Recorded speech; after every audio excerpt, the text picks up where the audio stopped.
Hello, today we are going to be replacing a temperature probe on a Pit Boss pellet grill.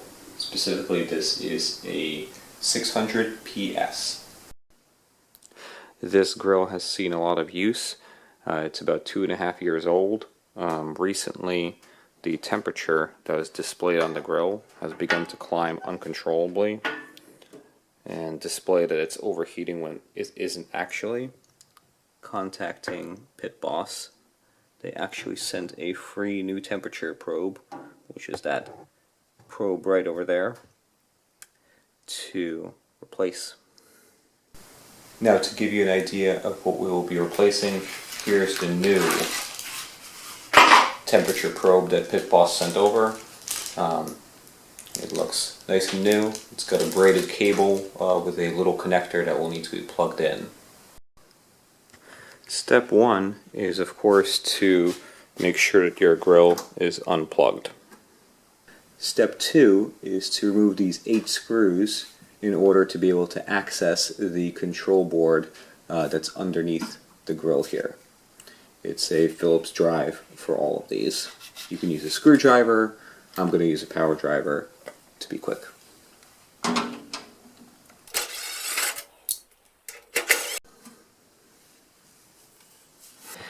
It is helpful to use a magnetic tray to make sure that you don't lose your screws. So here's what we're looking at the underside of the grill. What we're going to need to do next is unplug the temperature probe from the control board. It is this wire right over here.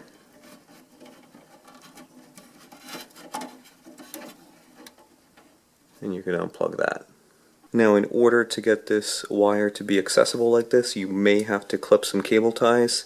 Just use regular cable clips or scissors if you don't have those in order to do so. But of course, make sure that you do not clip any actual cables.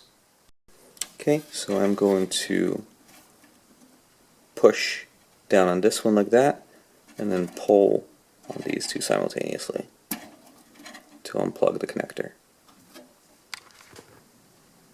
Our next step will be inside the cooking area of the grill. It will be to remove this cover for the temperature probe. It is secured by 2 hex head bolts and 2 hex head nuts on either side of the grill. They will take an 11/30 seconds socket in order to do so.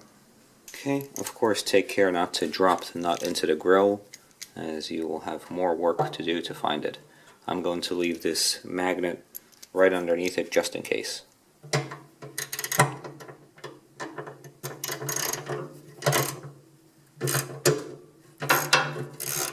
On the back side, I can hold the bolt just with my fingers, and it's pretty loose already.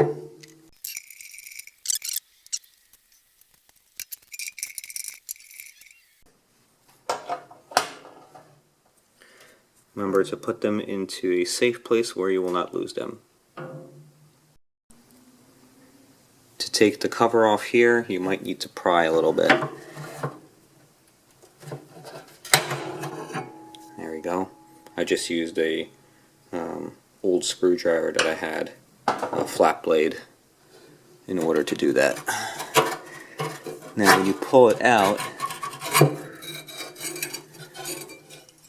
you might have to maneuver it a little bit because it has this extended portion to it. So there is our temperature probe. You can see that its base is secured with 2 more Phillips drive screws.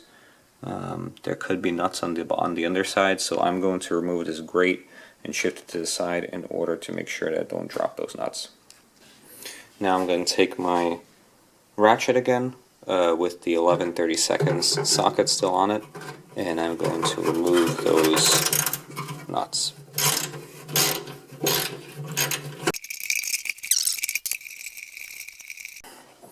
So now our temperature probe, the old one, should be free.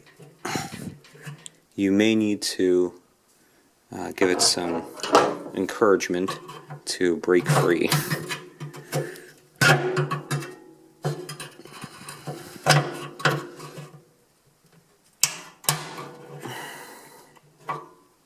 good pull did the trick.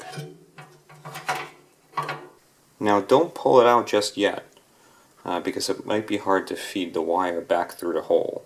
What we're going to do instead is go back underneath where we have our wire from the temperature probe, and we are going to tie a string to it so that we don't lose the path of the wire that it needs to take.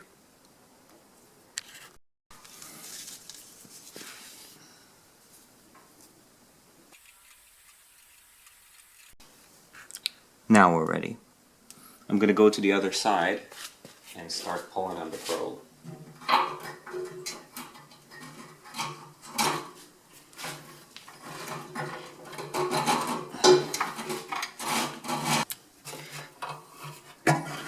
Definitely easier to first pull this side and then the other. Okay, there's our string.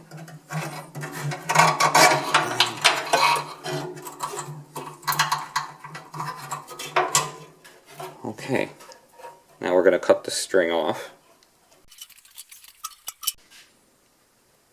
And we have our old probe. Here they are side by side. The new one looks much better. Like I said, this grill has seen a lot of use over these past couple of years. Let's put it in.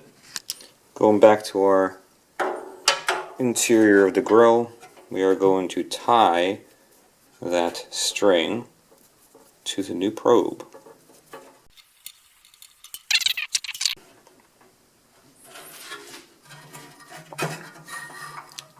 Now start threading it in.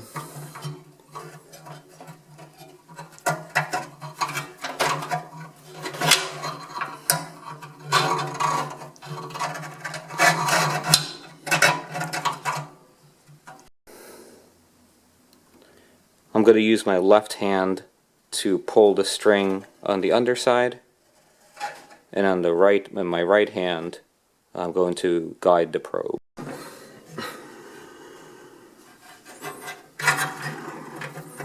Just like this. Okay. Going to help the connector into the hole.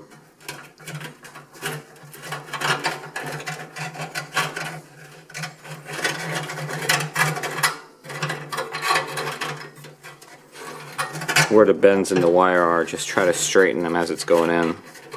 Otherwise, it's going to challenge you. You might have to rotate it a little bit in order to get that to work. You should not need to really force anything.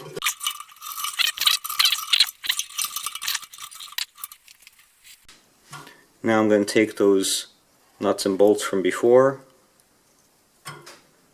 and install them the same way as we took them off before.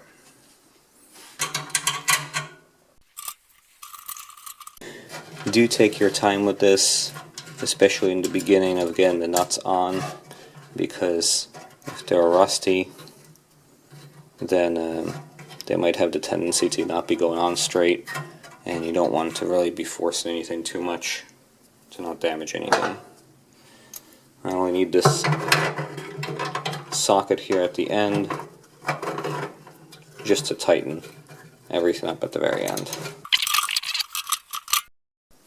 Next, let's put our cover back on. You're going to need to feed it through that slot right over there.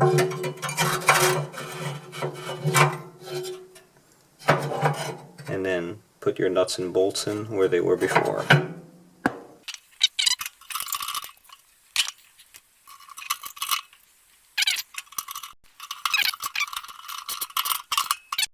On the underside here, I'm going to use scissors to cut this string off that we used.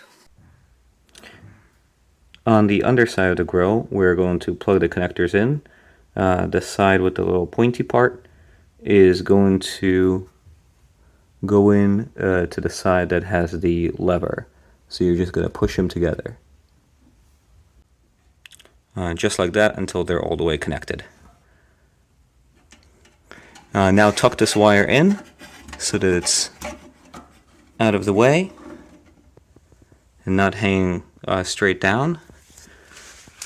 And we are going to put that cover back on the underside. So I'm going to take the screw. I would recommend using one of these 3 holes down here that are circular. I'll put the screw in first. Actually, I'll put my screwdriver right on the drive there of the screw, and then feed it right in. And I'm going to go almost tight on that first one, and then that'll make it easy to do the rest. And then I'll come right back around and tighten it all the way. So I'll just do that for all of them now. And that is about it. All I'm going to do now is I'm going to give this grill a clean with a shop vac, and close the grates back up and fire it up. And that's it. Thanks for watching. If you enjoyed this video, please subscribe, and also leave a comment if there's anything else that you'd like to see. Thanks.